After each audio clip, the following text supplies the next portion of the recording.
ओ मुझा मौला हिन मलूक जे गोठ वारन खे अल्लाह ताला तू पंहिंजे गंज मां गंज ॾींदे। ही हर महीने फ़कीर ग़ुलाम हैदर साईं आशिक़ उस्ताद असगर वारा सभई कटिजी हे जेकी महफ़िलियूं कराइनि था अल्लाह ताला हुननि जे घर में बरकतूं ऐं रहमतूं ॾींदे। या अल्लाह तुंहिंजे दर दुआ आहे अॼु तुंहिंजे दर इहा दुआ था कयूं त या अल्लाह जंहिंजे घर में बीमार आहिनि उन्हनि खे शिफ़ा ॾींदे, जन ते कर्ज़ आहिनि उन्हनि जा माफ़ कंदे, जंहिं ते मर्ज़ आहिनि उन्हनि खे मौला माफ़ी ॾींदे। मौला महबूबन जे मुहाबे हिन शहरड़े खे शाद कंदे। मौला महबूबन जे मुहाबे हिन शहरड़े खे शाद कंदे। ॻोठ मलूक जे प्यारनि माण्हुनि खे मौला आबाद कंदे। मौला महबूबन जे मुहाबे शहरड़े खे शाद कंदे। ॻोठ मलूक जे माण्हुनि प्यारनि खे मौला आबाद कंदे। मौला महबूबन जे मुहाबे हिन शहरड़े खे शाद कंदे।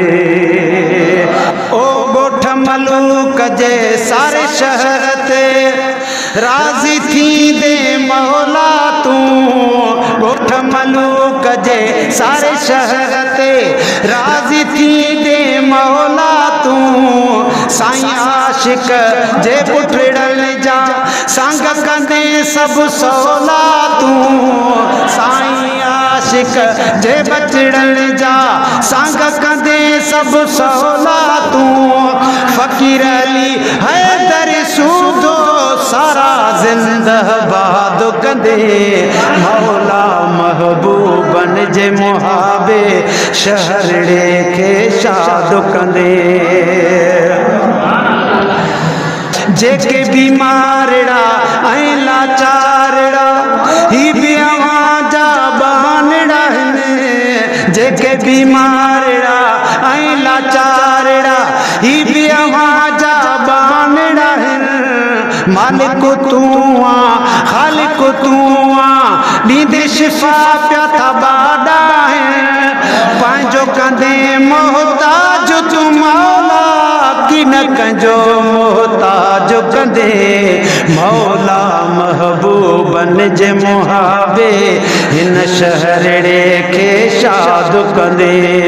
मौला महबूबन जे मुहाबे शहरड़े खे शाद कंदे। ओ ॻोठ मलूक जे माण्हुनि खे शल मौला तूं आबाद कंदे।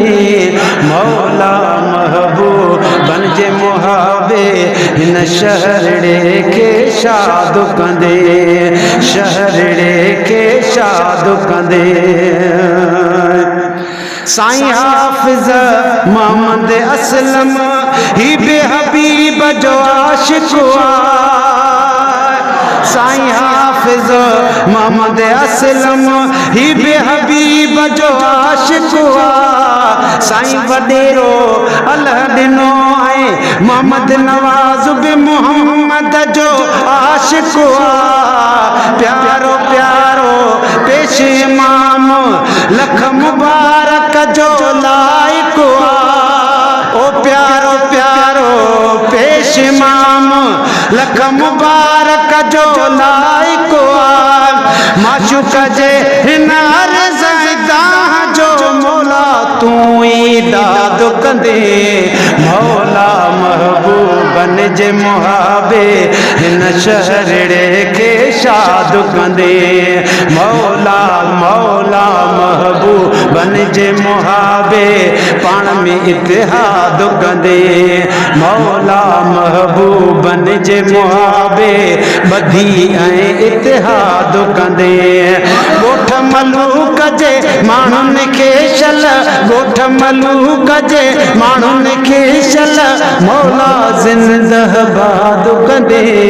मौला महबूबन जे मुहाबे हिन शहरड़े खे शाद कंदे सिंधु गरीब त आहे पर पो ही लजपाल त सिंधु में आ सिंधु गरीब त आहे पर पो ही लजपाल त सिंधु में आ शान भरियो बाज़ु कलंदर शान भरियो बाज़ु कलंदर सुहिणो लाल त सिंधु में आ सिंधु गरीब त आहे पर पो ही लजपाल त सिंधु में आ